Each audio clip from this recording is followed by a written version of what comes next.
The Catholic's Ready Answer by Reverend M.P. Hill. The Resurrection of Christ. Objections. 1.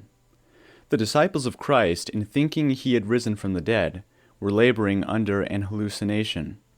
Their minds were so filled with the thought of the Master that faith and imagination combined to create an image of his living humanity, which they took for the reality. Pfleiderer, Strauss, et al. 2. The story of the resurrection cannot be accepted as authentic because the number and order of succession of the Lord's apparitions to his disciples cannot be ascertained with certainty. Harnack. The answer. On no other subject connected with our Lord's earthly career has the ingenuity of critics been more busily exercised than upon his resurrection from the dead, and their critical zeal is the best proof of the crucial character of the question of the resurrection. The sovereign of the dogma of the resurrection is recognized by every Christian. If Christ be not risen again, says St. Paul, your faith is vain, for you are yet in your sins. 1 Corinthians chapter 15, verse 17. But an all-wise providence has brought it to pass that no other fact in history has been better attested, and no attempts at disproving Christian dogma have covered critics with half as much ridicule as the effort to reduce the history of the resurrection to a myth. The books of the New Testament have had the same good fortune, though it was more than good fortune, as Christianity itself, inasmuch as both came into being in a period of the world's existence when any important event, if it took place at all, could never be buried in obscurity or be lost beneath a mass of legendary lore. The world had become more of a unit by the intercommunication of its parts, and more than ever as a unit had learned to transmit its written records to succeeding ages. Two great languages which divided the civilized world between them, to wit, the Latin and the Greek, became the twin channels by which the thoughts of one people were conveyed to all the others. Hence Christianity, which in its essence is a world religion, and the sacred documents or scriptures which emanated from it, have come down to us not obscured and deformed by time, but in all their original integrity, and bearing the same intrinsic relation to each other as in the days of the apostles. We are, of course, describing only a partial cause, and that too under providence of the perpetuation of Christianity and its sacred writings. The books of the New Testament, taken in gross, are accepted even by most of the higher critics, as the genuine writings of the apostles and their immediate disciples, in so far as they are historical, as credible narratives of facts connected with the life and teaching of Jesus of Nazareth. Many of the higher critics have indeed impugned the genuineness of the fourth gospel, which from the earliest centuries had been ascribed to St. John, the beloved disciple. But their acceptance of the first three, or the synoptic gospels, is quite sufficient so far as we are concerned. The synoptics contain more than enough to establish the fact of the resurrection, but the critics, whilst admitting the genuineness of the Gospels, assail the Christian interpretation of them. As to the resurrection, whilst crediting the evangelists with honesty of intention, they consider them the dupes of their own imagination. Several of these hostile criticisms are so utterly baseless, in some cases so utterly silly, that it is only extrinsic considerations that entitle them to any consideration at the hands of a serious apologist. Take, for instance, the view of the resurrection defended by Pfleiderer, a writer whose superficial books on great subjects are unfortunately finding their way into English. The illusion of the apostles regarding the resurrection, he tells us, was a psychological fact to which history furnishes countless parallels, the miraculous character of which consists of nothing more than the creative force of a faith and a love which are stronger than death. In other words, the faith of the disciples was so lively and their love so ardent as to produce in their imaginations an image of their Lord so lifelike as to persuade them that they beheld him with their bodily eyes. It is a wonder that the very penning of such a statement was not enough to make it seem ridiculous before the ink was dry on the paper.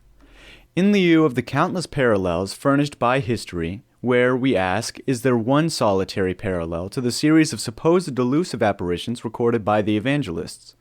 To suppose that not one, but many persons, not in their sleeping, but in their waking hours, fancied, merely fancied, on many distinct occasions, and all at the same time, and in the same way, at intervals during a period of exactly 40 days, and not a day longer, that they saw with their bodily eyes one who had risen from the dead, heard him speak, listened to his instructions, took food with him, felt his presence with the sense of touch, and finally saw him mount into the skies. To suppose that all this was the work of pure imagination is to exhibit in oneself a psychological phenomenon no less remarkable than the supposed delusion of the disciples of Jesus. And what possible warrant is there for supposing that the faith of the disciples was in such a state of exaltation? Their very lack of faith was so great as to deserve the reproaches of the Divine Master. His efforts to revive their faith and the devices he so condescendingly employed for this purpose furnish some of the most touching passages in the four Gospels. "We hoped," said two of them despondingly as they were retiring from the scene of their great disappointment, "we hoped that it was he that should have redeemed Israel. And now, today is the third day since these things were done." The third day. Why, that was the very day on which their faith and their imagination should have been liveliest. And yet it is the day on which their despondency reaches its height, and their faith was all but entirely eclipsed. The incredulity of the disciples is indeed one of the most striking features of the history of the resurrection.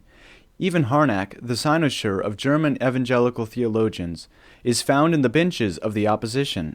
Harnack finds it difficult to make out of the four gospel narratives one clear story in which the number and the order of occurrence of our Lord's apparitions are given with perfect clearness. Hence he rejects the four narratives in the lump as furnishing no satisfactory evidence of the resurrection. Strange that a man of Professor Harnack's caliber should take up an attitude of mind so utterly illogical. If his argument is conclusive, we might with as much reason infer from the fact that the precise number and order of Julius Caesar's expeditions to ancient Germany can no longer be ascertained with exactness that he really never set foot in Germany.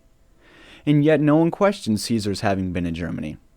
Let the reader suppose that four persons come to him, one after the other, and give him a somewhat detailed account of a series of important happenings, all tending to prove and illustrate a certain fact. Let him suppose further that a few of the details in one narrative cannot easily be made to fit in with certain details in the others. Not that there is any manifest contradiction, but that there is a trifle of mystery as to how certain incidents could be made to dovetail together in a single account of the whole transaction. Now, if the mysterious element should be dropped altogether out of the narrative, and yet an abundance of evidence of the main fact remained, it would be quite illogical to infer from the mysteriousness of the part eliminated the uncertainty of the part retained. And yet this is precisely what Professor Harnack does with the accounts of the four evangelists. It is not clear to his mind how the incidents are to be arranged chronologically, or how the journey or journeys of the holy women to the sepulchre are to be made to harmonize. And for these and similar reasons, he rejects the entire story. And yet the story in all its other aspects is simply overwhelming as furnishing evidence of the resurrection and of the subsequent apparitions. Every species of testimony is supplied. Our Lord's disciples see him frequently, speak with him, and in some cases hold long conversations with him, take food with him, and at his own pressing invitation touch his hands and feet or his side.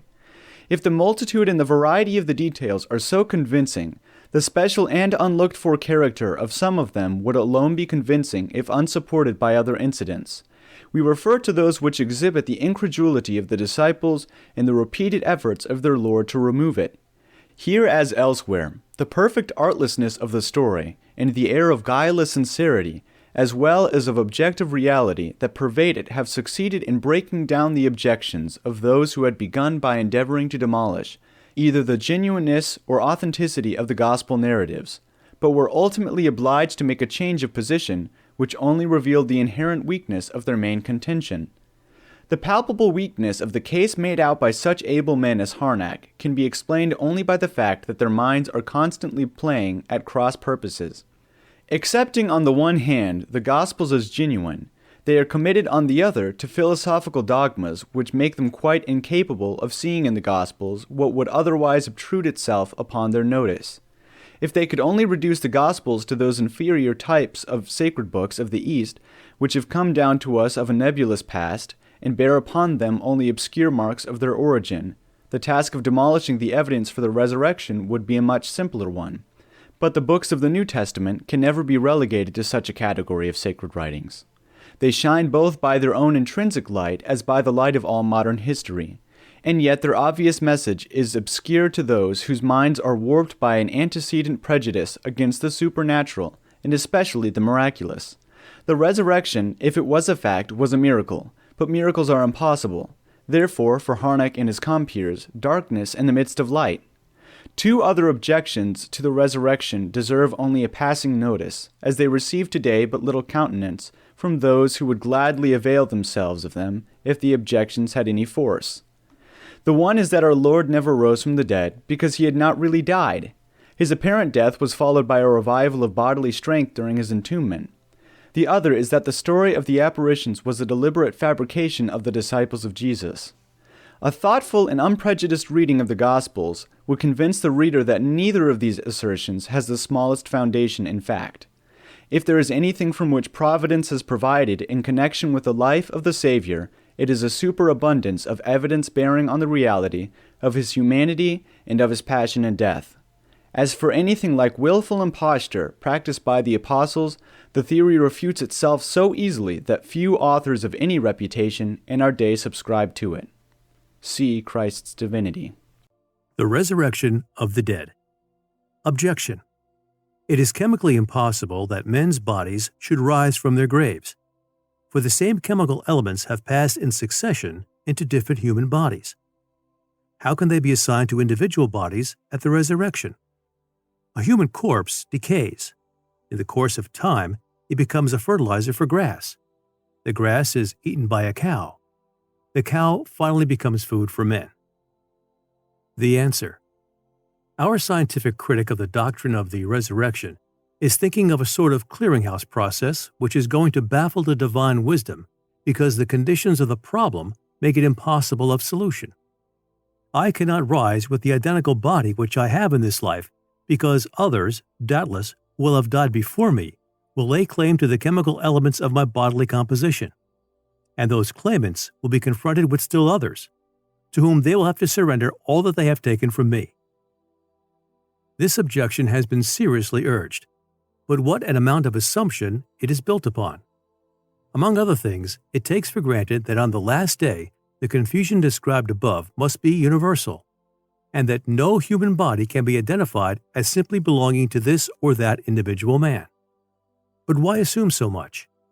If particles of carbon are found today in any living human body, and a few generations hence in the grass of the fields, and still later in some other human organism, it does not follow that at the resurrection, each and every human body will be unable to claim anything simply and absolutely as its own, or in other words, will have lost its identity.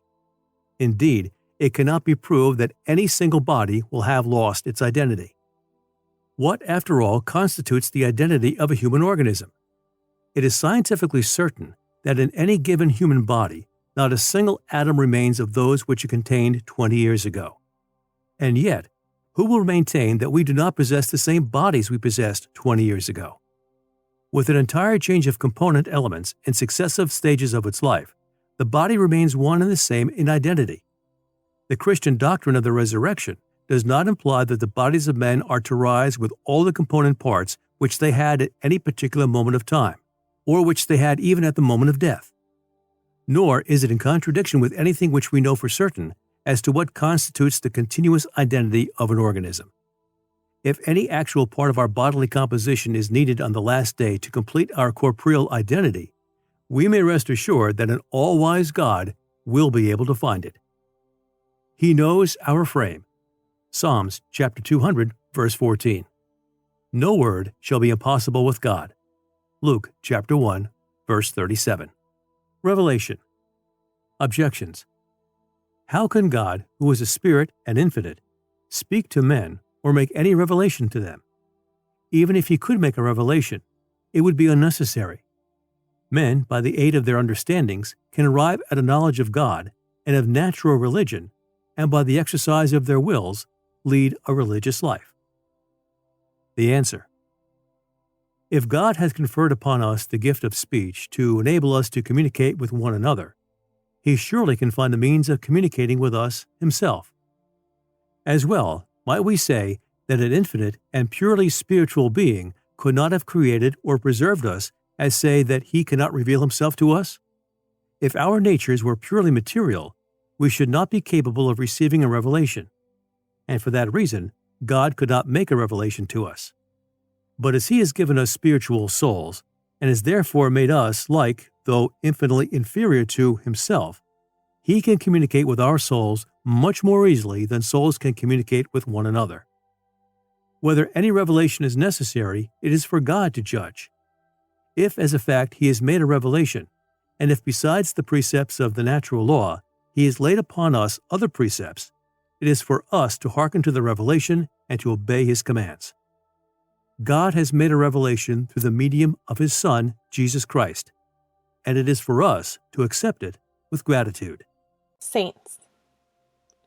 Objections.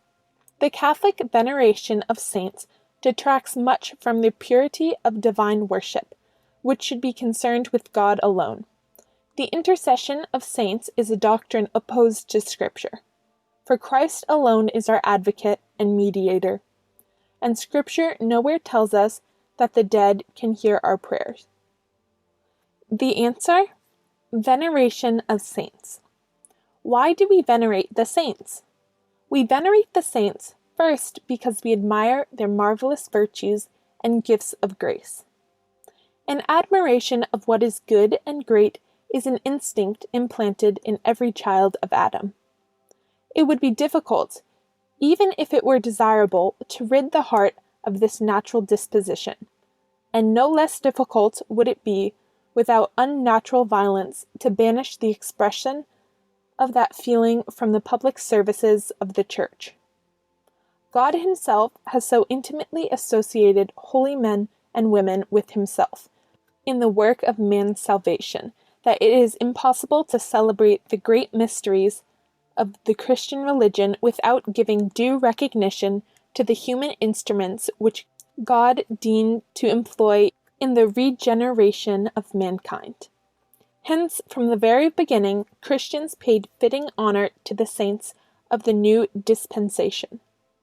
The Roman catacombs, those underground places of refuge of the early Christians, exhibit on their walls, even to this day, representations not only of our blessed Redeemer, but also of His mother and the apostles, and the fact supplies clear evidence of the way in which the thought of those holy persons mingled with the devotion felt for the person of our Redeemer Himself. Objection. But Catholics kneel to the saints and ask them to help them. In fact, their devotion to the saints bears all the marks of divine worship. Reply. Catholics venerate the saints, but do not worship them. The word worship, as used today, has been narrowed down to meaning the supreme homage paid to God alone. Such supreme homage we Catholics do not pay to the saints, and this every Catholic child knows from his catechism. If we kneel to the saints, it is because kneeling is one of the natural attitudes of earnest petition and of reverence, and because in praying to the saints we are praying to God through the saints. In days of yore, a dutiful child would fall upon his knees to ask for his parents' blessing. If we ask the help of the saints, we ask for only such help as they can give us by interceding for us. They are humble petitioners like ourselves, only more powerful ones. In the second place, we honor the saints because God Himself has lavished His honors upon them. Even in this life, He has put upon them the seal of His love and benediction and held them up for the admiration of mankind. But still greater are the honors conferred upon them in heaven. Readers of the Apocalypse know the sublime heights to which He has raised His servants. The 24 ancients represents the host of the elect, are not only raised to an equality with the angels, but occupy thrones near to and encircling the throne of the Most High. The apostles are on the last day to be associated with Christ Himself as the judges of the world. Quote, "When the Son of Man shall sit on the seat of His majesty, you also shall sit on 12 seats judging the 12 tribes of Israel." End quote. Can it be surprising, then, if the honors bestowed upon the saints in the other life are in some degree reflected in the ritual and the devotion of God's Church on earth? Finally, Catholic veneration of the saints is inspired by a love of holiness, and implicitly of the holiness of God Himself. Why do we praise and admire the saints? Evidently because of their holiness.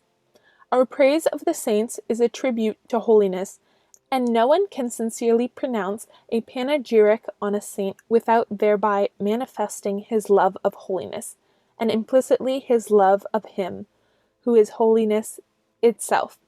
And we may add that if our veneration of the saints has for its inspiring motive a love of holiness, our devotion to the saints results in an increase of holiness in ourselves. Our opponents can never realize to the full what they have lost by relegating the saints to the position which they occupy in the doctrine and the formularies of Protestantism. Objection. But really the veneration of the saints seems to be allotted to a disproportionate share in the devotion of Catholics. To a Protestant, it seems to obtrude itself everywhere into religious services. It surely must lessen the honor paid to God. Reply. We are not surprised at the objection. Protestants have generally only a very meager knowledge of Catholic doctrine and practice, and their knowledge is mostly of what seems to them to be objectionable features of Catholicism. They know little of the actual proportions observed in Catholic devotion, being unable, of course, to view the Church from within. To borrow a comparison from Cardinal Wiseman, they are like persons who view from the street, and in the daytime the stained glass windows of a church are consequently unable to make out the meaning or judge of the merits of the pictures. In the first place, even if devotion to the saints were more common than it is, the considerations we have already placed before the reader ought to convince him that the result of such devotion to the saints would be an increased fervor in the service of God. But if our separated brethren desire a more decisive proof that devotion to the saints does not overshadow the direct worship of God in the Catholic Church, we would call his attention to the fact that no other Christian denomination can bear any comparison with the Catholic Church in its public celebration of the essential mysteries of religion and in its direct worship of the Supreme Lord of heaven and earth. The solemnities connected with Easter, Holy Week, and Christmas, Corpus Christi, and the 40 hours devotion may be cited as instances. The holy sacrifice of the Mass, which is the sacrifice of the cross daily renewed and offered to God by His divine Son, is the very core and center of religious life in the Catholic Church. It is in the Catholic Church that Lent and Advent have a meaning, and each is a preparation for one of the two great feasts of our Lord. On Sunday, which is the Lord's Day, par excellence, Catholic churches are the only ones filled with worshippers, and that is not only once in the course of the day, but many times, from 5 or 6 o'clock in the morning to midday. In a word, devotion to the saints pales before the worship of God. What we have said thus far goes to show that devotion to the saints is not unreasonable in principle, and that it has no harmful, but rather positively good results. But what if it should prove useless? Is there any proof that the saints know that we are praying to them, or that if they do know it and present our petitions to God, their prayers are heard? Anyone who should put this question might be asked in turn, do you believe that the saints are in heaven? The saints are, of course, in heaven, and enjoy there the same beatific vision as the angels. Moreover, their state is likely to that of the angels. Quote, they are as the angels in heaven. End quote. Mark 12:25. The visions of the Apocalypse represent angels and saints as forming one heavenly community.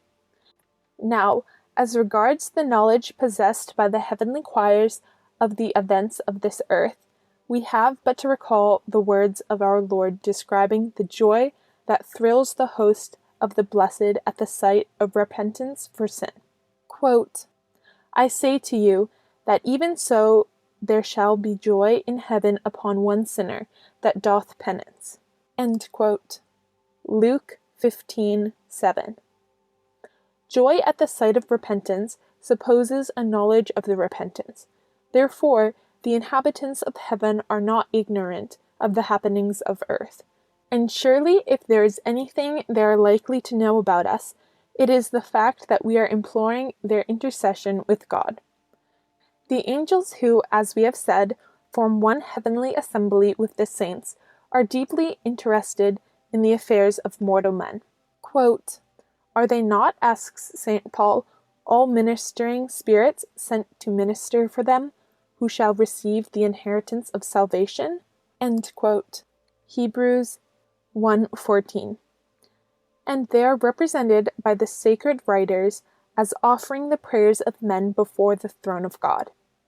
Of this, the angel Raphael gave Tobias assurance when he told him, quote, When thou didst pray with tears, and didst bury the dead, and didst leave thy dinner, and hide the dead by day in thy house, and bury them by night, I offered thy prayer to the Lord. End quote. Tobias 12:12. In the Apocalypse 13:3, an angel is described as offering the prayers of the faithful of God's church to the Almighty under the symbol of the smoke of incense rising out of a golden censer. It is inconceivable that the saints, who enjoy the same glory and the same divine favor as the angels, should not join with the angels in their acts of mediation between God and men. The veneration of relics. Once the true idea of devotion to the saints is grasped, it should be easy to understand a Catholic's behavior with regard to sacred relics. If we love and venerate the saints, we cannot help feeling our devotion moved at the sight of objects once in close relation with them. The feeling is born of an instinct implanted in every human heart. It is essentially the same feeling as is awakened by the presence of an object once belonging to a dear departed friend. It is the same feeling as our fellow citizens here in America experience in regards to those numerous, though in themselves trivial, objects which are so carefully guarded in our museums, and to which so many pilgrimages have been made, solely because of the association of those objects with the lives and deeds of the fathers of our Republic. These things are not cherished and venerated for their own sakes, but for the sake of those whose memories is, on its own, dear to us. Many of our readers will easily recall the veneration shown to our famous Liberty Bell in various triumphal progresses in different sections of the country. They will remember with what eagerness the people flocked to see it, and how they actually touched it with coins or other objects to be handed down to their children. Why this veneration for an old bell? The bell is venerated because it is the bell that rang out the news of a heroic deed performed by those who are venerated as the founders of our liberties. And may not Christians venerate the remains of those whose deeds in the service of their Maker were no less heroic? May they not pay special honor to human bodies which were once the temples of the Holy Ghost? Is there any essential difference between the veneration paid to civic relics and that shown to the relics of God's saints? Yes, it may be objected there is an essential difference between the two. You attribute a supernatural power to the relics of saints. You pretend that they can heal the sick, and that by burning lights before them you can obtain special graces. Now, in the first place, there is no general attributing of miraculous power to the relics of the saints. If miracles are ever wrought by their relics, it is a thing of exceedingly rare occurrence, and Catholics rarely give a thought to the matter. Thousands of sacred relics are preserved in Catholic churches from the single motive of honoring those who are so dear to God.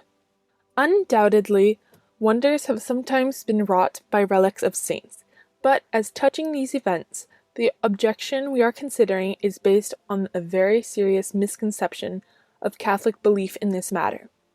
No Catholic is foolish enough to think that a fragment of bone or a shred of a garment has any miraculous virtue in itself. If the devotion paid to such objects is ever the occasion of any supernatural effect, the effect is produced by the power of God, who wishes to honor his saints by bestowing favors on those who honor their remains. It must surely be pleasing to God to see his children pay honor to those bodies which once enshrined so much holiness. The Old Testament furnishes a remarkable example of a miracle wrought by the body of a saint, without any thought or expectation of such a wonder on the part of those concerned. After the death of the prophet Eliseus, and when the Moabites were making an incursion into the land, the mourners at the funeral of a dead man, perceiving the Moabites approach, hurriedly threw the corpse into the tomb of the prophet. Quote, "And when it had touched the bones of Eliseus, the man came to life and stood upon his feet." End quote. 4 Kings 8:21. What God did to testify his love for Eliseus, he can do in the case of other saints. Indeed, it is only natural to suppose that under the Christian dispensation, such divine testimony in favor of his saints should be more frequent than under the old law. And yet, the common Protestant idea is that since the coming of Christ, the heavens have been closed, and God's favors are no longer showered down with the same profusion as of old. That there was indeed an outpouring of miraculous favors from the person of Christ, and through the agency of the apostles, and then it suddenly ceased. This idea, strange enough in itself, is at variance with the experience, and that persuasion of Christians, East and West, everywhere except where Protestantism holds sway, for we are certain that in all ages of the Church, the wisest and best of her children have borne testimony, not only to the general veneration of relics, but also to the common persuasion of Christians, that God is wont to work wonders through the medium of such objects. The dialogues of St. Gregory the Great, a pontiff to whom the majority of English-speaking people owe their Christian faith, testify to many such instances of supernatural favors. Similar testimony is rendered by many of the fathers. Leibniz, the illustrious German philosopher, after citing Protestant, though he was, numerous authorities of the early Church in favor of the veneration of the saints, adds the following short comment, quote, "It is not necessary to add much on the subject of relics. From the example of the bones of Eliseus, it is certain that God has performed miracles through their instrumentality." End quote. System of Theology, page 88. As to the images and pictures of the saints by which Catholic churches are adorned, their presence there is no less rational and conducive to devotion than the veneration felt for the saints themselves. Protestant opposition to them would have been intelligible under the old law, when there was such extreme danger of infection by idolatry from contact with idolaters. But today, the all-pervading influence of idolatry is a thing of the past, nor has the Church of God at any period of its existence thought that prohibition of images under the old dispensation had any application to the use of images of Christ and his saints under the new. That the first Christians were familiar with such representations of holy persons in their churches is plain from the testimony of the catacombs, which may be seen by any visitor to the Eternal City. On the walls of those underground chambers, once used both as cemeteries and as churches, are plainly to be seen pictures representing our Lord, his mother, the apostles, and the saints of the Old Testament. In other words, the churches of those who were taught by the apostles or their immediate successors were, in this respect, exactly similar to Catholic churches of the present day. Are Catholic churches the less Christian for resembling the churches of the first Christians? Even under the Old Law, although it was said, quote, "Thou shalt not make thyself a graven thing," end quote, the prohibition was primarily directed against idolatry, hence was added, quote, "Thou shalt not adore them nor serve them," end quote. The exclusion of idolatry was the one object of the ordinance, and where there was no danger of idolatry, to wit, in the Holy of Holies, which was completely hidden from the multitude. There were images of the cherubim placed over the Ark of the Covenant. Today, in the full exercise of the freedom of the children of God, we can adorn the new Ark of the Covenant not only with images of the angels, but also with pictures and images of those who are no less dear to God. Science and faith. A grievous error. In a truly scientific mind, science and faith cannot exist without coming into collision. For no one who knows and realizes the results of scientific research can remain a believer. The truth. When Zeno the Eleatic denied the possibility of motion, an opponent answered him, not by an abstract argument, but by giving him a visible example of motion. He straightway began to walk about the room. In the present article, we are going to use an argument similar to the one leveled at Zeno's doctrine. We are going to point to concrete examples. It is asserted that science and faith can never get on well together in a well-balanced mind, or that it is impossible to reconcile faith and science. We are going to show that science and faith can be reconciled by proving that they have been reconciled in concrete instances, and not in one or two solitary instances, but in the case of numerous men of science enjoying the highest reputation in the scientific world. We shall not seek our example among the smaller scientists, or even among those of medium reputation, but among the leading lights of scientific research. What is more, we shall confine our selection of names to the scientists of the 19th century.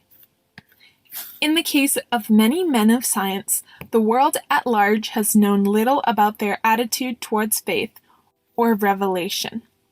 They have been known simply as scientists, and it is only their scientific achievements that have been trumpeted abroad.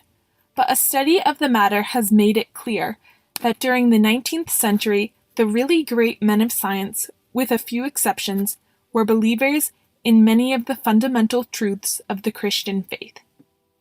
We owe it to a German Jesuit that we are able to produce abundant and convincing testimony on this point. Father Kneller, in his work entitled Christianity and the Representatives of Modern Science, furnishes a list of eminent scientists of the 19th century, all of countries and numbering upwards of 200, all of whom were at least believers in a personal God and the spirituality of the soul, whilst the vast majority were adherents of one or another of the Christian creeds. We are aware that such lists may well be regarded with suspicion when they are mere lists and nothing else. But Father Kneller's work is not a catalogue of names. It is a review of the careers of the scientists mentioned. It is based on trustworthy authorities and abounds in quotations, which furnish conclusive evidence of the real sentiments of the scientists in question. Although in Father Kneller's books there is not a name that does not stand for some notable service rendered to science, we shall select here only the greater lights. The number in parentheses after each name indicates the date of the person's death. Mechanical Theory and Mathematics. Count von Rumford, 1814. J. R. Mayer, 1878. J. P. Julie, 1889. G. A. Hearn, 1890. W. Rankine, 1872. H. von Helmholtz, 1894. Sir William Thomson, later Lord Kelvin, 1907. K. F. Gauss, 1855. J. P. Pfaff, 1825. A. L. Cauchy, 1857. V. A. Puceau, 1883. C. Hermite, 1901. P. S. Laplace, 1827. Astronomy. G. Piazzi, 1826. A. Secchi, 1878. F. Secchi, 1887. F. de Vico, 1848. Sir John Herschel, 1871. U. J. Leverrier, 1877. L. Respighi, 1889. K. Creel, 1862. J. F. Enkel, 1865. Physics, electricity. A. Volta, 1827. A. M. Ampere, 1836. M. Faraday, 1867. G. S. Ohm, 1854. J. C. Maxwell, 1879.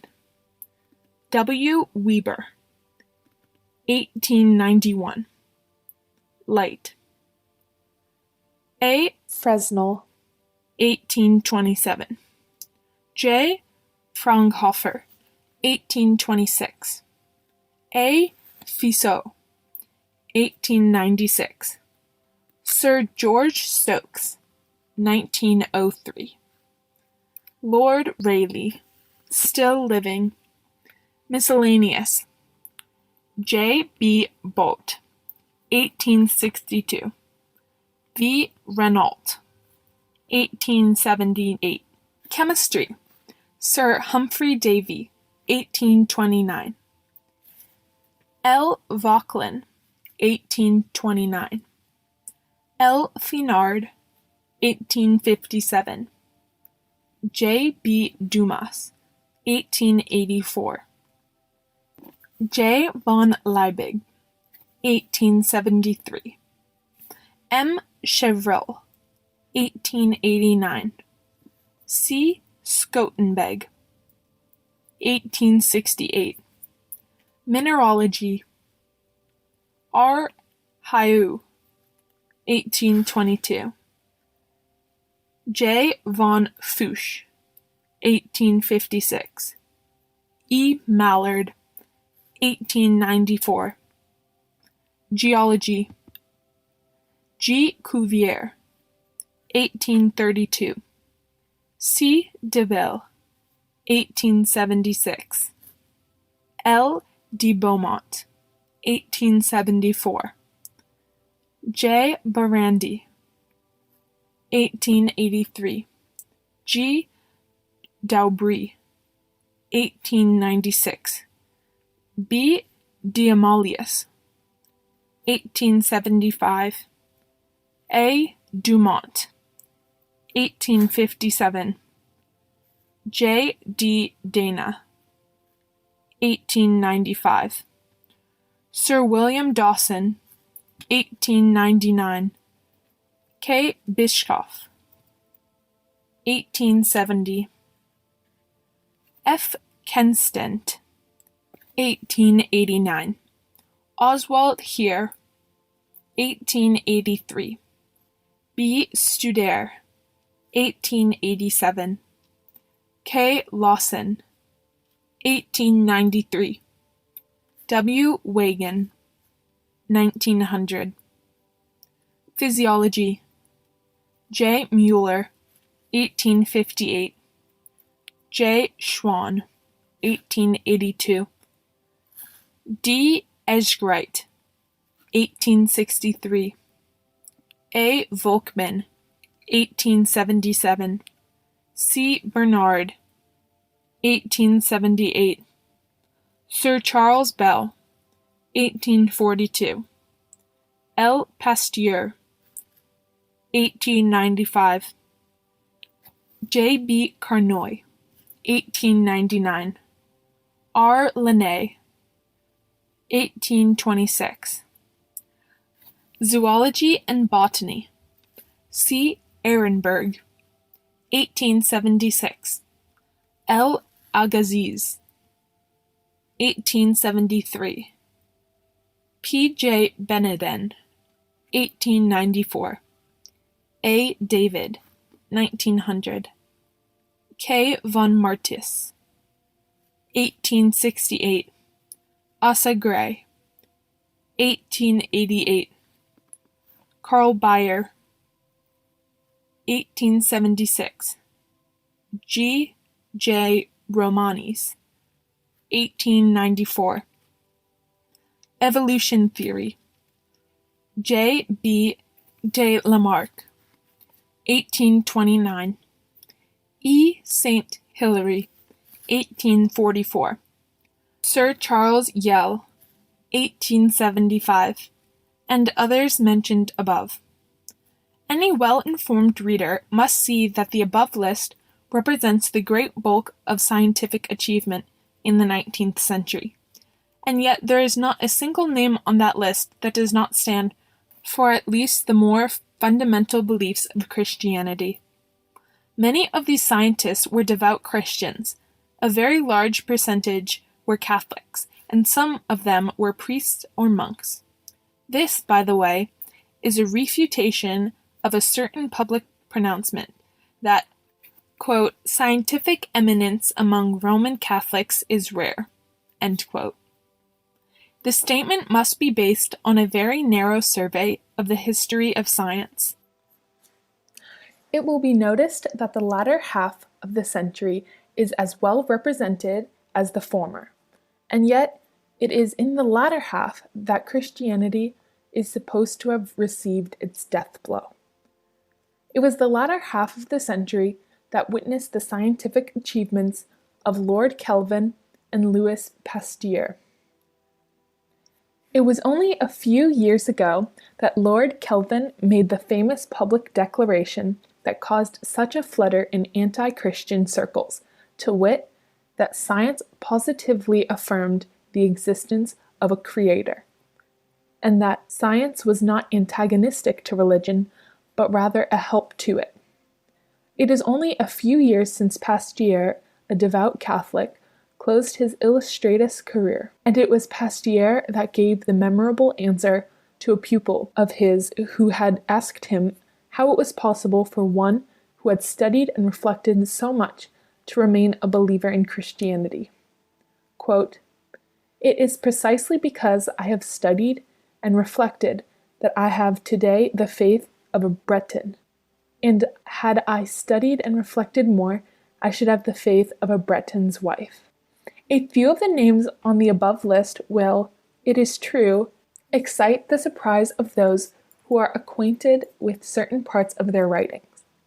And there is no denying that in the works of these few, there is some downright bad philosophy, but against this must be weighed the evidence that indubitably points to the habitual attitude of the author's mind towards the things unseen, either during the greater part of their lives or toward their close. Laplace is a case in point. There is nothing to prove that he ever lost his hold upon his Catholic beliefs. True, there is a story about him which has been thoughtlessly bandied about, to the effect that during a conversation with Napoleon, to whom he had presented one of his works, he spoke of the existence of God as being no more than a hypothesis.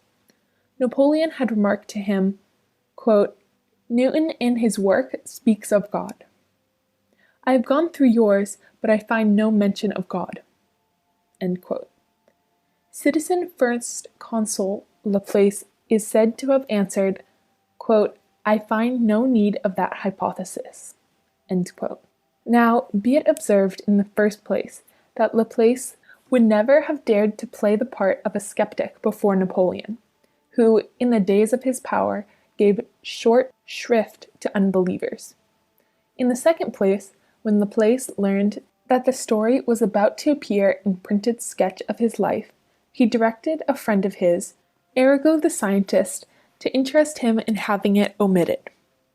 We have this from Arago himself, and yet Arago was an unbeliever. In the third place, supposing the story to be true, a very natural explanation of Laplace's remark is found in the difference of opinion existing between him and Newton, as to the necessity of special divine intervention for the ordering of the planetary system, as regards to the number, the size, and the relative distances of the planets and satellites, and for the prevention of confusion resulting from their movements. The necessity of God's intervention was maintained by Newton, but denied by Laplace, who held that the ordering of the system might result from the action of general laws already established. Quote, "May not this disposition of the planets, says Laplace, be itself an effect of the laws of motion, and may not the supreme intelligence, to whose intervention Newton had recourse, have made this orderly disposition depend on a phenomenon of a more general character?" End quote. Here there is no question of God's existence, but of his special intervention for a particular purpose. And here there is probably a key to the anecdote. The Encyclopaedia Britannica, in its article on Laplace, observes that in the astronomer's private correspondence there are scattered remarks which are inconsistent with the atheistical opinions with which he is so often credited. It is certain that he asked for and received the last sacraments before dying, and that he expired in the arms of two priests, M. le Cure des Missions Extranjeres and M. le Cure de Aroniel. Karl von Bayer's case is no less noteworthy in this connection. Though at first admitting the force of the argument from design for the existence of a personal God, he lapsed into pantheism, but in his latter days he returned to a belief in a personal God. There had always been a certain wavering in his pantheism, but the die was cast upon his reading a work of Fichte's on German speculation. Quote, "I had long believed," he said, "in the possibility of reaching, through pantheism, a unifying conception of the universe. Fichte's book taught me better. Pantheism won't do." End quote. Romanes, too, drifted away from his early Christian faith, but a little book of his, which we have before us, as we write, Thoughts on Religion, was written for the purpose of tracing his progress in returning, as he finally did, to his early beliefs. We are assured by his editor and friend Bishop Gore that he made full and open profession of Christianity before his death. The geologists and the evolutionists have given special scandal to the orthodox, but many of them, as for instance Lyell the geologist, have not been shaken in their religious beliefs. Some have even striven to demonstrate the entire consistency of the evolution theory with the fundamental doctrines of Christianity. This, we are told by Joseph Leconte, has been the special role assumed by the American as distinguished from European scientists. Quote, "My own work," he adds, "has been chiefly in this direction." End quote. Alfred Russel Wallace, who was associated with Darwin in the first propounding of the theory of natural selection, and whose eminence as a scientist is well known, steadily held to the spirituality of the human soul and a creative intelligence in the universe. As to Darwin, though protagonist of modern evolution, he certainly lost his grasp of Christian truth. He would fain have believed, but when thought of religion visited his mind, he found himself unable to grapple with the subject. He did not positively and consistently reject Christianity either, on a scientific or other grounds. But even had he done so, it is doubtful whether any importance should have been attached to his reasonings on the subject. Quote, "What he says in his autobiography about Christianity," remarks Romanes, who knew him thoroughly, "shows no profundity of thought in the direction of philosophy or religion. His mind was too purely inductive for this." End quote. It is clear, then, that Darwin's thoughts about religion are useless material to the anti-Christian controversialist. The reader will learn much more to the purpose by turning to the article Darwin. Objection. Whatever may be said about many of the great leaders in science, it is notorious that today the majority of men of science have little or no religious belief. The fact seems significant, or at least demands an explanation. Answer. There is no denying that unbelief has made sad inroads among men of science. But in what profession has it not? There are scores of reasons why men in all walks of life are losing their religious faith, reasons that have no connection with their several professions. There are infidel lawyers and infidel merchants, and yet neither their law nor their merchandise has anything to do with their infidelity. The general independence of the age and the neglect of solid religious instruction are alone sufficient to account most defections from the faith. We may add to these causes of infidelity the exclusive absorption in study, which is a characteristic of the scientific specialist. And once the fashion of skepticism has set in, fashion itself becomes a powerful motive for the profession of unbelief. True science is not a cause of unbelief, but it may easily be used as an excuse after faith has been thrown away. Physical science has so commanding a position in our day that its representatives are regarded by the unthinking and ill-informed as authorities on every conceivable subject, not excluding theology. And yet most of the skeptical scientists of the day never give religion more than a passing thought, and have written on the subject little or nothing that is worth reading. In contrast with this apathy or willful neglect on the part of the unbelieving, we find that many of the unbelieving scientists whose names are on our list, notably Ampere, Cauchy, Volta, and Maxwell, have given years of study both to religion and to the religious bearings of scientific truths, and yet have been unable to find any mutual repugnance between the demonstrations of physical science and the real teachings of Christian revelation. Volta, whose name has passed into the very vocabulary of science, once penned the following declaration, quote, "I have always believed and still believe the Holy Catholic faith to be the one true and infallible religion, and I constantly give thanks to God, who has infused into me this belief, in which I desire to live and die with the firm hope of eternal life. In this faith I recognize a pure gift of God, a supernatural grace, but I have not neglected those human means which confirm belief and overthrow such doubts as may arise to tempt me. I have given attentive study to the foundations of my faith. I have read in the works both of defenders and assailants of the faith arguments for and against it, and have derived thence arguments in its favor which render it most acceptable even to the purely natural reason, and prove it to be such that any mind unperverted by sin and passion, any healthy and generous mind, cannot but accept and love it." End quote. Kneller, page 116, F. Maxwell's more colloquial form of confession made to a friend is no less weighty. Quote, "I have read up many queer religions. There is nothing like the old thing after all. I have looked into most philosophical systems, and I have seen that none will work without a God." End quote. Kneller, page 136. Moreover, there is a pronouncedness to exaggerate the loss of faith occurring among men of science.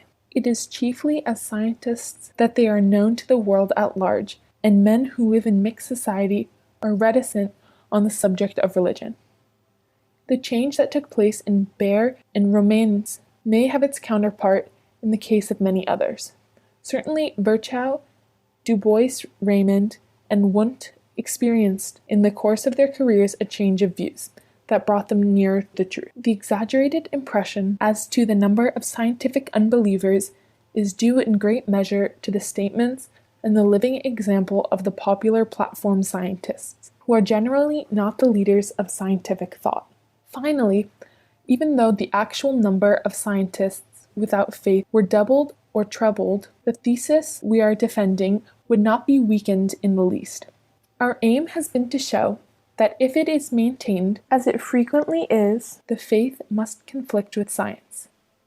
The position is demolished by an appeal to the experience of many eminent scientists. As a matter of fact, science and faith have dwelt in peace in many of the leading scientific minds of a century. We have sought out the great minds of the scientific world and found that in very many instances, intellectual greatness has gone hand in hand with religious faith and fervor. There can be no question here of counting up so many votes on the one side and so many on the other, and then deciding by the majority. The vote of a single great mind must outweigh those of a score of inferior minds, and we have seen that many great minds in the world of science have held and proclaimed allegiance to Christian truth. Scientific freedom. A mistaken view. The authority claimed by the Catholic Church is an obstacle to modern scientific progress. Its attitude toward physical science operating as a clog upon individual research. The truth. Some Catholics will perhaps need to be assured on our authority that there really are persons who hold the above view with apparent sincerity. To this class of persons, scientific research and Catholic authority are as hostile to one another as fire and water. And considering how the notion has been inculcated upon them from childhood, it is not surprising that they cannot see things in any other light. If any person should come upon this little book of ours, we would ask him to examine carefully into the origin of his views on the subject. In the circles in which he moves, there is probably a traditional opinion about Catholic authority, which effectually blocks out all inquiry into the real attitude of the Church towards science. The very mention of authority is enough to move the disgust of this class of persons. But why this aversion to authority? Authority is an element in human life, without which life would not be worth living. From the cradle to the grave, we are continually leaning upon the authority of those who know more than ourselves. And this is true not only in regard to the facts of social and private life, but also in regard to the objects of intellectual research. In the matter of science and history, the great mass of men are dependent on the authority of the specialist because he is the only one who learns things at first hand. The origin of the aversion felt to Catholic authority is not far to seek. Authority must be regarded with aversion by anyone who holds that the unaided human intellect can attain all truth, and that nothing is truth but what it can attain to. But suppose there is an order of truths which cannot be reached except by divine revelation, and suppose the revelation has been made. Are not the paramount claims of such a revelation, and of the authority that has it in its keeping, at once manifest? You may not believe in revelation either as a fact or as a possibility, but there are those that do believe in it. Many of the world's brightest intellects, both in the past and in our own day, have believed in it. Men of the caliber of Cardinal Newman and Leo XIII have been wholehearted believers in revelation. It is not our purpose here to prove either the fact or the possibility of a revelation, nor principality, even to plead for respect for an authority which is, after all, but a consequence of revelation as a fact. The point we aim to establish is that, notwithstanding the high claims of the Catholic Church, notwithstanding the fact that the Church asserts her right to pass sentence upon any so-called scientific conclusion conflicting with revelation, there is also absolutely nothing to prevent a Catholic from following out only line of scientific research, or from drawing conclusions which are solidly supported by well-ascertained facts. Within the legitimate domain of any science, a Catholic may proceed with unfettered freedom, and that for the simple reason that he knows that what is revealed to him by his telescope or by his microscope cannot contradict any truth of the supernatural order. Truth cannot be at variance with truth. By truth, he of course understands genuine truth, and not supposed truth. By scientific truth, he understands scientifically demonstrated truth, and not hypothesis or crude reasoning upon demonstrated truth.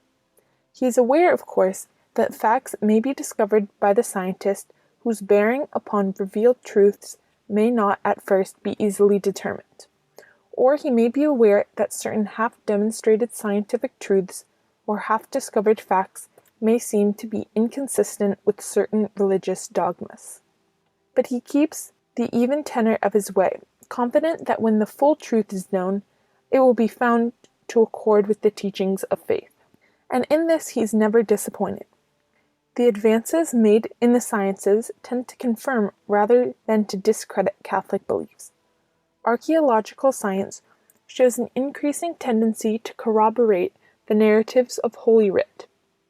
Geology, as more than one geologist has pointed out, presents a picture of primitive life on the globe, which strikingly harmonizes with the order of creative eras exhibited in the Book of Genesis. Biology and paleontology may point with more or less certainty to an evolution of species, but they can tell us nothing about the primeval species, nor can they say a word for or against creation. No, the Catholic man of science need not fear to enter any field of research. The solid results of his labors will be welcomed at the Vatican no less than in the laboratories and lecture rooms of Paris or Berlin.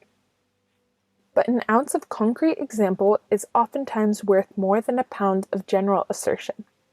We need not ask any of our readers if they have heard of Louis Pasteur. If we find ourselves in an assembly of distinguished scientists and made the statement that Pasteur was the greatest scientist of the 19th century, we doubt whether any one present would deny it.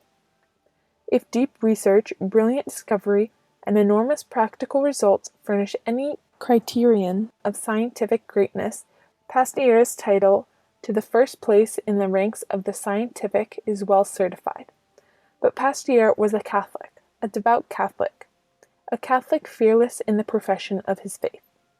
Moreover, he had thought out maturely the relations between science and revelation, and was convinced that, although they constituted two distinct worlds of thought, they could never come into mutual collision. Truth could never contradict truth, but Pasteur is not the only Catholic scientist who has pursued the work of original research with untrammeled freedom. If the results of the free and independent study of nature made by Catholic men of science were subtracted from the present sum total of scientific knowledge, science would be thrown back at least a century. See Science and Faith. Objection. But as a matter of fact, Catholic men of science have been condemned by the Church for scientific conclusions, which everyone admits and must admit today. Witness the case of Galileo. Answer. If there is anything that shows poverty of resource in our critics, is their repeated citation of the case of Galileo. This is their one venerable weapon, which they keep ready for instant use in the case the intolerance of the Church should come upon the tapis. Even though the worst possible case were made out against the Roman tribunal concerned, is it not absurd to go back 3 centuries for evidence that will tell against the present mind and spirit of the Church? Or why revert to a period when not only the Catholic Church, but also the Protestant authorities were naturally and justly suspicious of novelties in science, which had points of contact with religion? Or again, why make so much of the condemnation by a body of cardinals of propositions that were not really demonstrated, a condemnation that was afterward cancelled when the demonstration was forthcoming?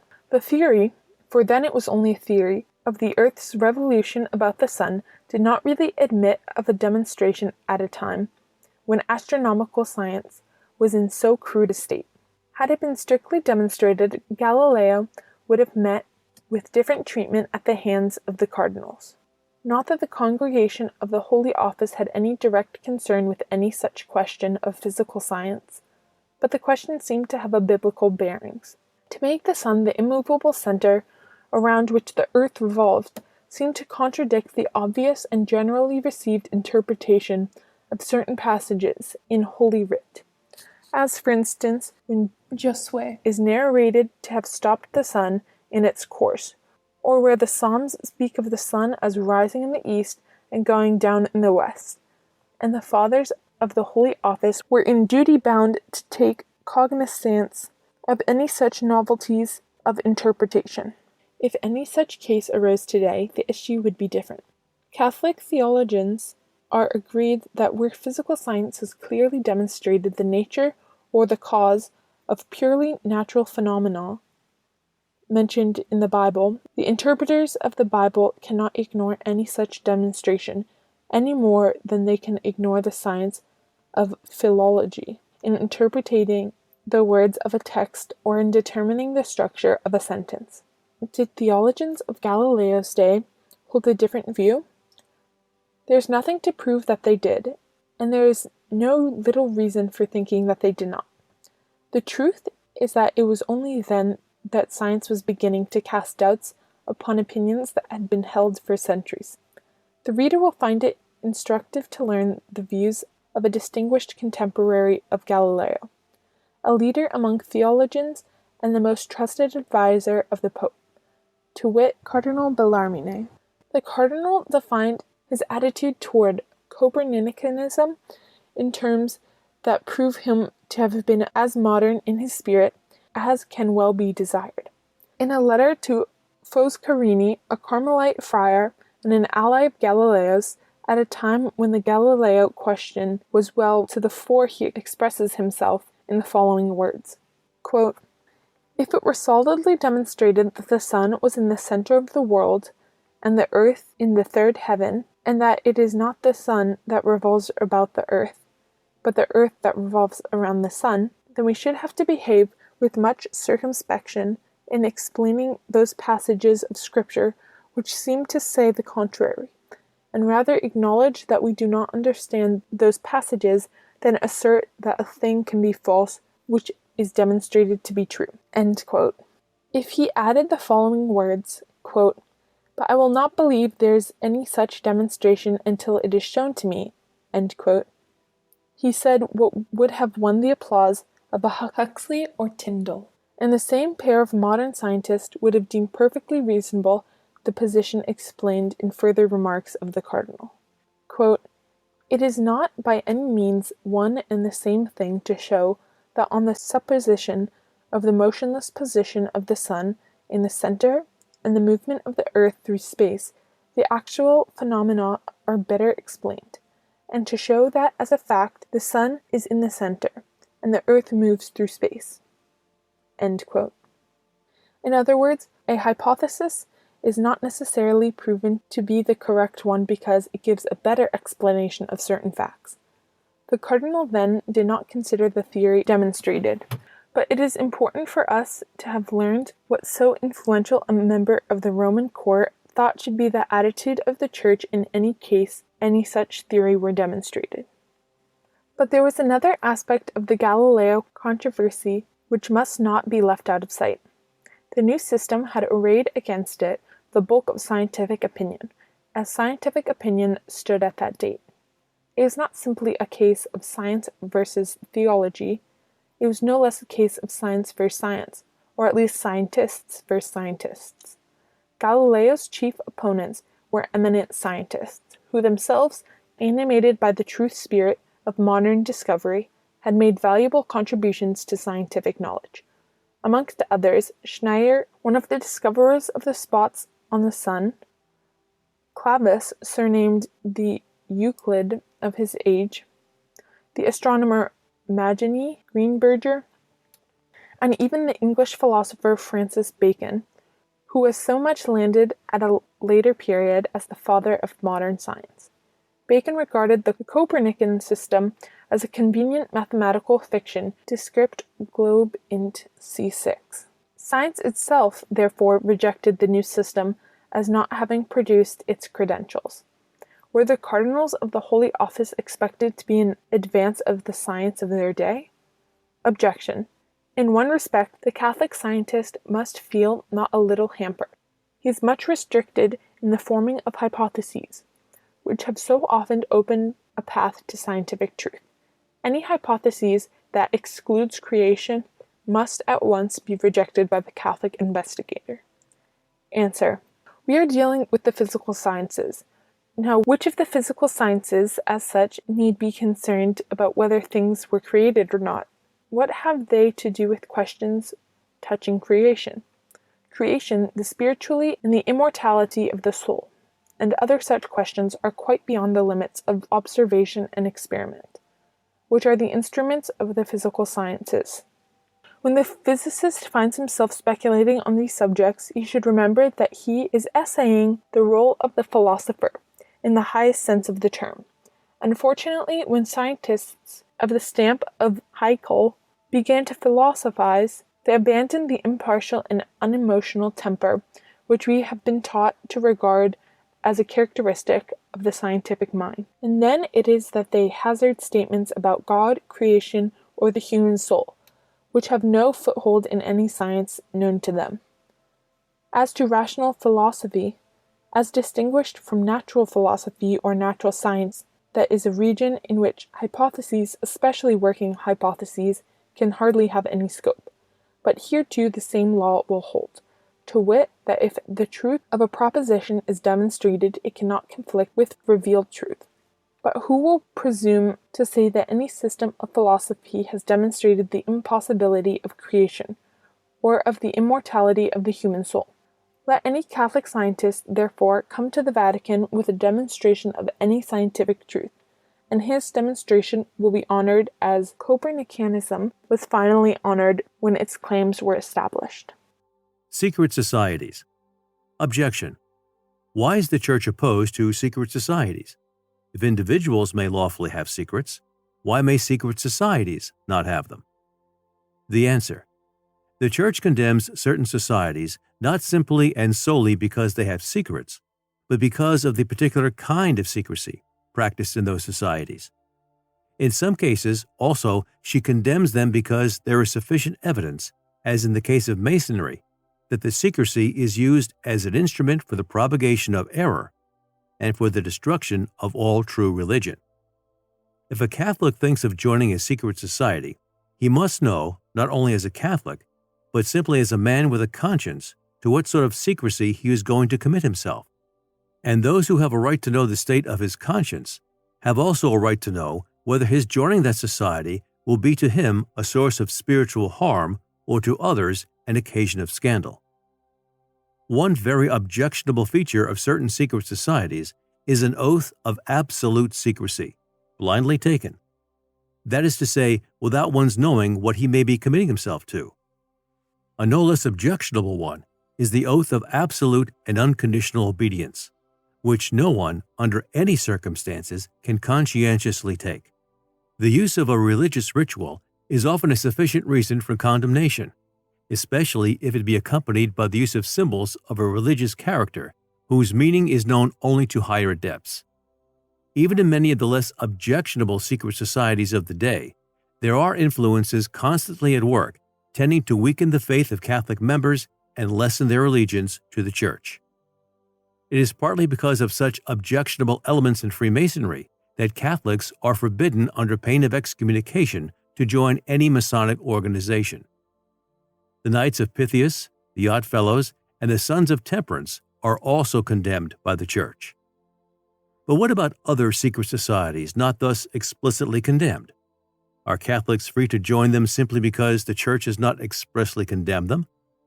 Not so, for membership in them may be a source of harm, and careful inquiry should be made into the character and aims of such societies, and prudent advice sought as to the wisdom of actually joining them. The Church and those who exercise jurisdiction in her name should have every reasonable assurance that membership in any given society will not prove baneful to the Catholics concerned. We shall give the reader a specimen of Masonic oaths of secrecy. the oath that is part of the first degree taken on the Bible. And let it be remembered that the secrets of Masonry are not known to the great mass of the brethren, and that so-called Masonic science does not regard the Bible as the Word of God. The initiate pronounces the following formula: I, in the presence of the great architect of the universe, do hereby and hereon solemnly and sincerely swear that I will always hide, conceal, and never reveal any parts, any point or points of the secrets or mysteries of or belonging to free and accepted Masons, in Masonry, which may heretofore have been known by, shall now or may have at future time be communicated to me. These several points I solemnly swear to observe under no less penalty than to have my throat cut across, my tongue torn out by the root, and my body buried in the sands of the sea, or the more efficient punishment of being branded as a willfully perjured individual, void of all moral worth, so help me God. No one, be he Christian or Mohammedan, or even Mason, can in conscience pledge himself by promise or by oath to any duty or obligation the nature of which he does not know. If a Mason has a seared conscience for such matters, he is an enemy of society and of all honest men. Self-denial. Objection. Self-denial cannot be a virtue. It is a repressing of the sensuous inclinations, and yet these inclinations have been implanted in our souls by God Himself. The answer. It is undoubtedly true that these inclinations have been implanted in our natures by God Himself. The only question that concerns us is why they were implanted in our natures. They were not planted there to rule, but to serve. God loves order, and order requires that the lower be subject to the higher. The reverse of this would be endless disorder. Unfortunately, it so happens that the sensuous or lower parts of our nature strives to assert itself against the higher or rational part. Hence, if it is God's will that reason should hold the mastery, reason must exert itself in repressing the sensuous appetites. This is the philosophy of self-denial. Self-denial, so far from destroying or rendering useless any parts of our nature, simply confines the sensuous appetites within just bounds, and then leads them to the enjoyment of a vast range of sensuous yet lawful pleasures. But although the essential aim of self-denial is repression, and its immediate effect a diminution of pleasure, it really secures, in the long run, for those who cultivate it, a much greater sum of personal happiness that is secured by unrestrained indulgence. It saves us from the tyranny of passion. Even in heaven, after the resurrection, we shall retain the sensuous part of our nature, but it will be so completely under the domination of reason, or rather, it will be so entirely absorbed in the divine life of the soul, that self-denial will have nothing to act upon. But this state is reserved for those who in this life preserve themselves from all defilement by mortifying their natural inclinations, and thus win a title to the possession of eternal joys. The so-called healthy life of the senses of modern times is simply a sinful subjection of the higher to the lower part of our nature. It is a sinful and cowardly yielding to natural instincts, unrestrained in many cases even by certain prospect of serious bodily detriment. It knows nothing even of the restraints imposed of old by the higher types of Epicureanism, which practiced a degree of self-denial which was seen to be absolutely necessary as a means of preventing pleasure from growing sour to the taste of reason by its very excess, or from producing after-effects which would more than outweigh the pleasures of indulgence. Pleasure was indeed the ultimate object of the Epicurean, but he saw the excess in the desire for pleasure was an obstacle to its attainment. Confine your desires to the limits within which you can satisfy them, was the maxim of Epicurus. Now, we are not aware that this particular phase of Epicureanism has ever been condemned by our modern hedonists. But when Christianity comes forward and counsels a restraint of the passions, and that too in a nobler spirit and with motives more elevating, it is scornfully assailed as an inveterate enemy of man's happiness. The Christian reader need not be reminded that at the background of Christian belief and practice in this matter, there is a group of historical facts vouched for by Holy Writ and the Church of God. God was so good to give man in the beginning an antidote against concupiscence, and consequently a preventative of warfare between reason and passion. This was one of the privileges of the state of primitive innocence. By a special grace, reason was perpetually in the ascendant. The passions, blind themselves, submitted to the guidance of reason, and self-denial was not the irksome or painful task it so often proves today. It was not long, however, before this privileged state was forfeited by man's transgression, and then for the first time he knew the force and stress of concupiscence and felt the necessity of using force to subdue it. But God did not leave him to struggle alone. Through the redemption, he made available for him an abundance of interior grace, by which the native powers of the will were reinforced and enabled to struggle successfully on the side of reason. The result of such successful struggling is the reduction, and in some cases all but the annihilation, of concupiscence, and the consequent establishment of the reign of peace in the soul. Peace is indeed the inseparable companion of self-denial. Socialism. Its economic fallacies. A socialist argument. The working man is the sole producer of wealth, therefore he should be the sole owner of it. And yet the capitalist appropriates nearly the whole product of the working man's labor. The only remedy for this abuse is the socialistic commonwealth, each member of which will be ensured the possession of what he produces. The answer. That labor is the only producer of wealth is one of the fundamental errors of socialism. And as this is the very cornerstone of socialism as a popular movement, the movement has no reason for existing if the principle is false. Certain socialist writers have been forced to admit its falsity, and yet they continue to preach the doctrine to the mass of their followers. The aim of socialism is to revolutionize society by placing it on an industrial basis, and by making the working men the owners and administrators of all wealth. And how is this to be accomplished?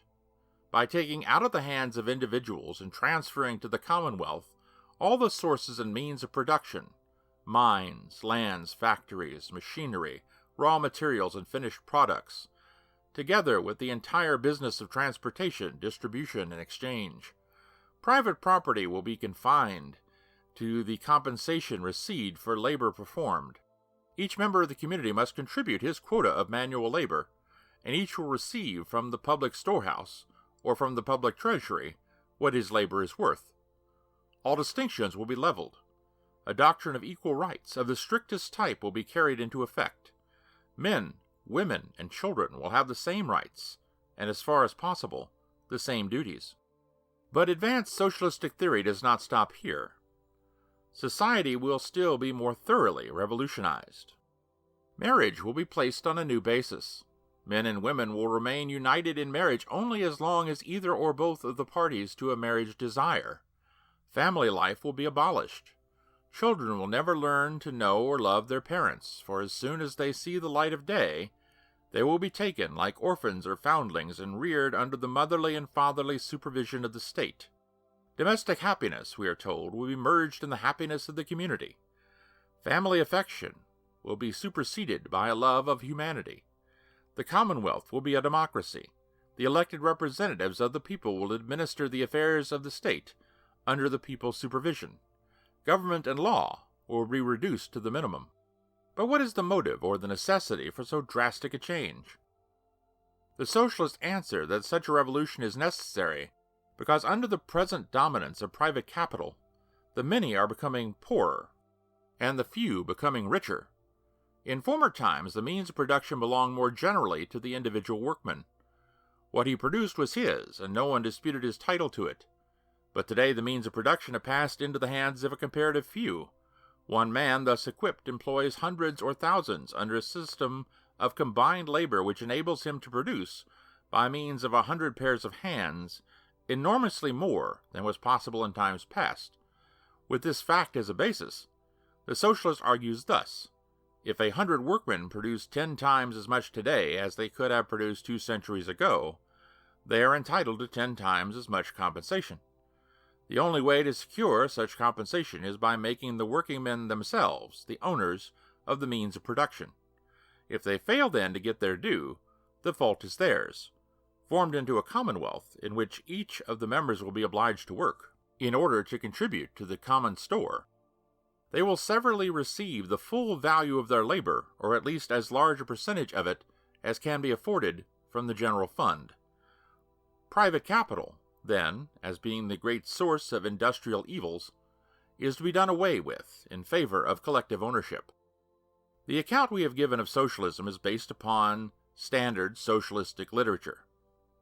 We mean such works as those of Marx, Engels, Liebknecht, Bebel, Carpenter, Bax, and others whose writings are zealously circulated among the comrades and recommended in the booklets of socialistic organizations. If a socialist makes any attempt to disavow any of the above doctrines, he can easily be brought to book. And now, what are we to think of all this? The socialists profess to have a reason for the faith that is in them. Let us see if it holds water. They take their stand upon the principle that everyone is entitled to be the owner of what he produces. Let us grant the principle. But what then? Well, say the socialists, is it not evident that 100 men in any industrial establishment produce vastly more wealth than they would have produced a couple of centuries ago? And where does the excess go? Into the pockets of the capitalists.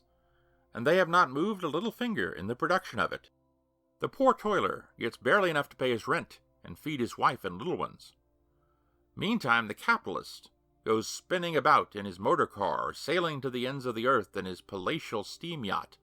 Socialist orators are wont to add to this picture some vivid touches that never fail to move the indignation of their hearers. Now it seems to us that any fairly intelligent working man ought to be able to detect the falsity of the principle that labor is the only producer of wealth. In the production of wealth, there are other agencies at work more effective than labor. What is the real reason why a working man can turn out $20 worth of shoes in a day, whereas formerly he could not have made a single pair of shoes worth $5? The answer is obvious. In the old days, they knew none but the simplest methods of production. Today, the methods of production are more elaborate and immensely more effective. The distinguishing features of the system are chiefly these: the use of machinery, the uniting of many hands under one general direction, the division of labor, the utilization of the physical sciences, superior management, and finally the possession of capital, which is constantly renewing the sources whence it is derived. It is therefore the perfection of the system that multiplies the productiveness of the workman. The amount of manual labor is actually less than formerly, and its efficiency has been raised 100-fold. And the change is due to the system. Therefore, it is not the working man that produces wealth, but the system and the working man combined. But to what do we owe the system? We owe it to thought, science, genius, superior power of administration, and other such causes, but not to the labor of the working man. To adopt Malek's terminology, we owe it to ability as distinguished from labor. If this be conceded, it is manifestly absurd to attribute a surplus value to labor of which the fruits are seized by one who does nothing. The truth of the matter is that labor borrows a new and extraordinary power from ability, and if there is any truth in the socialistic principle that every man is the rightful owner of what he produces, surely the able minds that have added so enormously to the productiveness of labor should receive the larger share of the reward. Now, this is so obvious that the more shrewd and intelligent socialist writers have had to acknowledge it.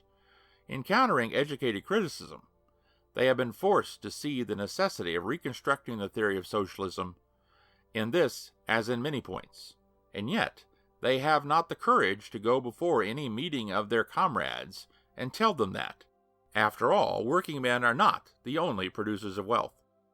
In such meetings, they do precisely what Mr. Wilshire does in his pamphlet, Why the Working Man Should Be a Socialist. You know, or you ought to know, that you alone produce all the good things of life, and you know, or you ought to know, that by so simple a process as that of casting your ballot intelligently, you will be able, etc. Or they address the man in the street, as the author of the Socialist Catechism quoted by Mr. Malek speaks to budding socialists. Who creates all wealth? The working class. Who are the workers? Men who work for wages. Men who work for wages. Isn't there a shade of ambiguity in the phrase? We had thought that the socialistic movement had only working men in view, that is to say, manual laborers, including mechanics. But they are not the only workers who receive wages. Clerks, bookkeepers, reporters, editors all work for wages. And are these the downtrodden classes for whom the socialists draw the tear of sympathy? Some of our readers may think us hypercritical.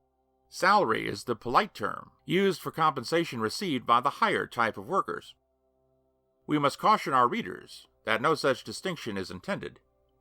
Mr. Wilshire, who is regarded as an authority among socialists, takes Mr. Mallock to task for supposing that socialists mean by working men and laborers only manual workers. They include all men, he tells us, who contribute to production, inventors like Edison, and great industrial captains, even though millionaires. And yet, it is quite impossible that in the leaflet quoted above he could have meant any working men but manual laborers. Otherwise, we may ask him with Mr. Mallock, does Mr. Wilshire seriously wish us to believe that he is telling Mr. Edison that, if he will only cast his ballot intelligently, he will be able to treble his income at the expense of richer men? It is only too evident that leaders of this class mean one thing when addressing manual laborers, and another when dealing with educated critics.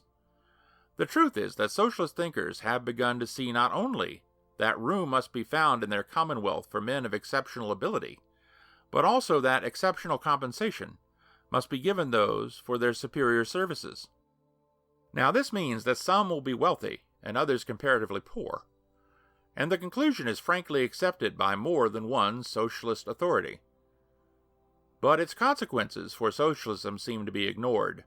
Socialism aims at abolishing all distinctions of classes, and here we have a distinction of classes regarded as inevitable, a distinction, too, of the most invidious kind, one based on the possession of material goods. If envy for the rich plays so important a part in the present movement, how will citizens of the humbler sort in the new commonwealth endure the presence of a class whose exceptional gains and exceptional prosperity will be thrust upon their notice every hour of the day?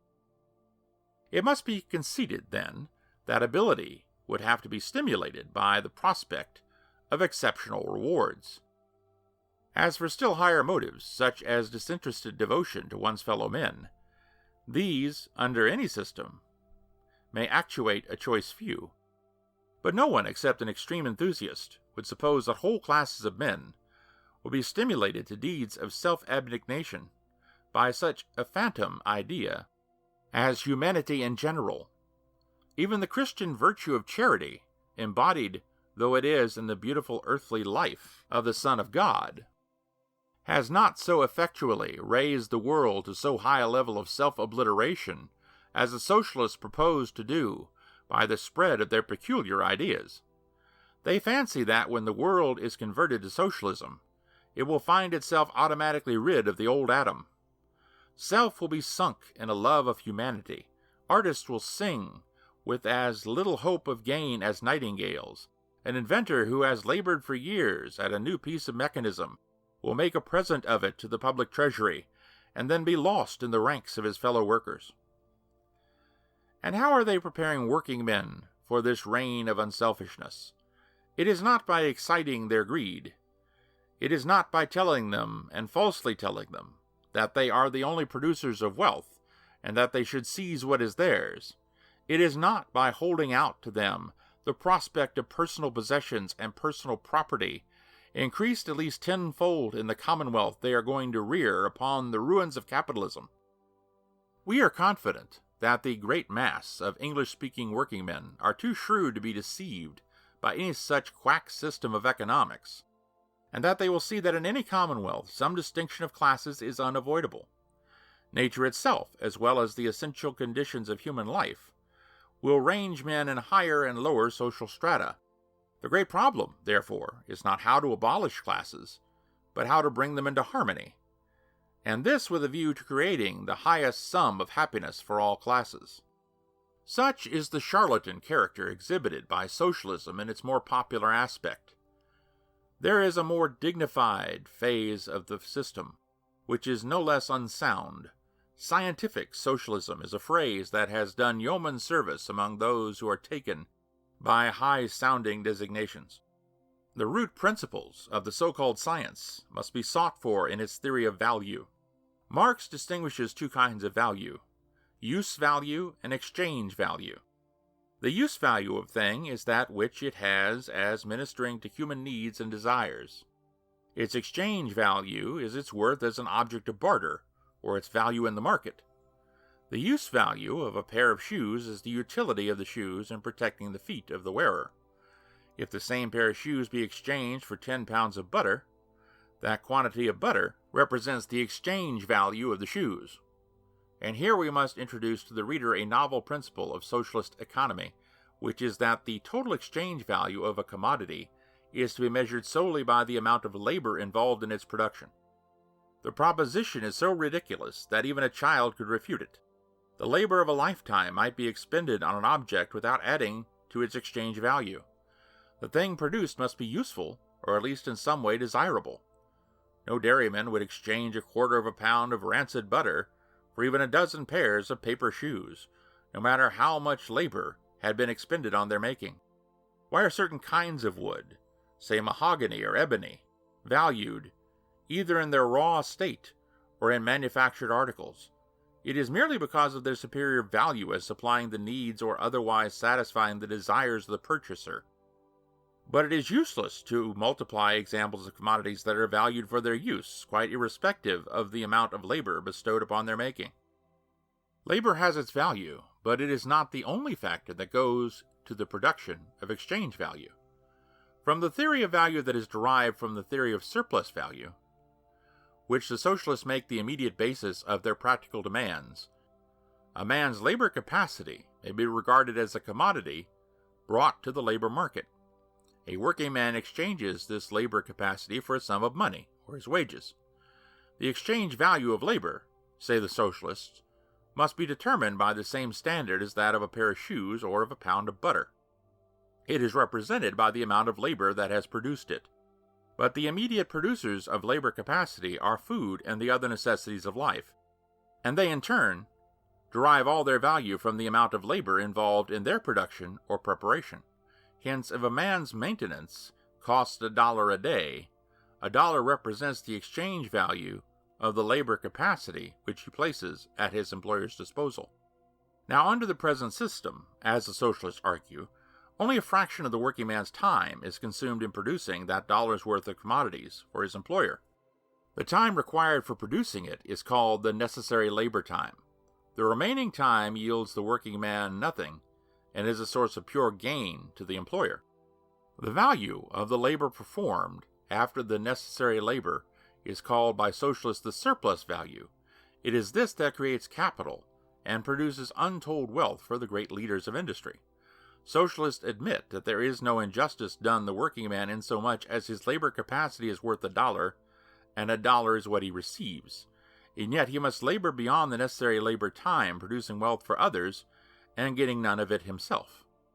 The fault, they say, lies not so much with the capitalist as with the system. Change the system and transfer the means of production to the working man as a body, divide the proceeds among them after deducting what is needed for the continuance of trade and the conducting of the commonwealth, and then the nearest approach will have been made to a man's receiving back as much as he has given. Thus far, the socialist reasoner. What are we to think of this fine-spun theory? Our space will not permit more than a brief exposure of the fallacy of the argument, but no more is needed. We have seen how worthless is the theory of value. Things produced do not derive their exchange value from labor. The theory of surplus value is no less absurd. It is supremely absurd, in the first place, to reckon the value of a man's labor capacity by the cost of his maintenance. Food and other material things contribute, of course, to the production of labor capacity, but it would be absurd to attempt to establish an equation thus: so much food, etc., equals so much labor capacity. So much food does produce so much brawn, though the ratio varies with the individual. But brawn is not brain, nor is it skill or industry, or power of application.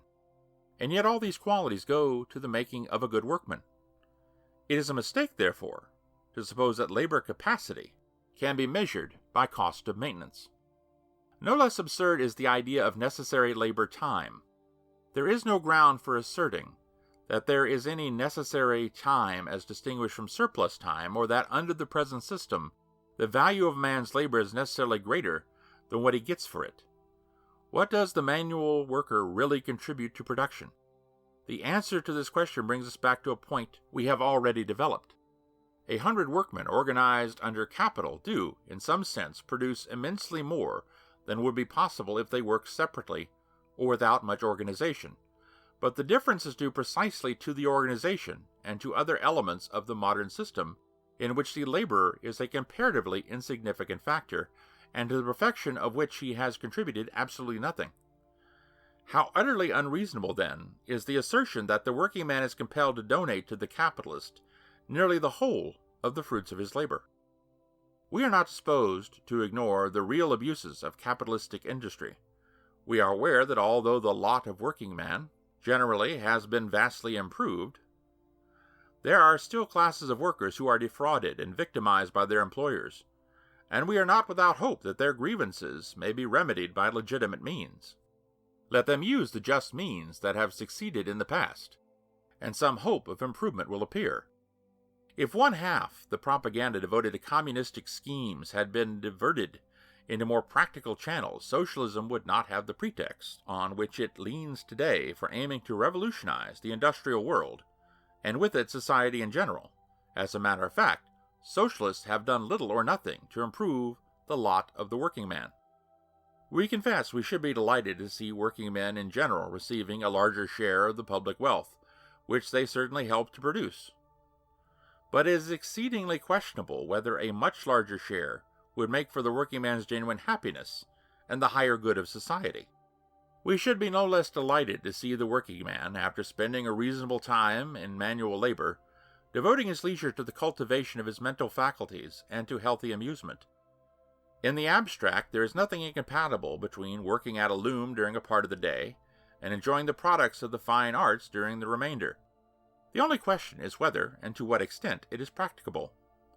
Under socialism, all this and much more is promised, but unless socialism in practice is much better than socialism in theory, it is a promise which can never be fulfilled.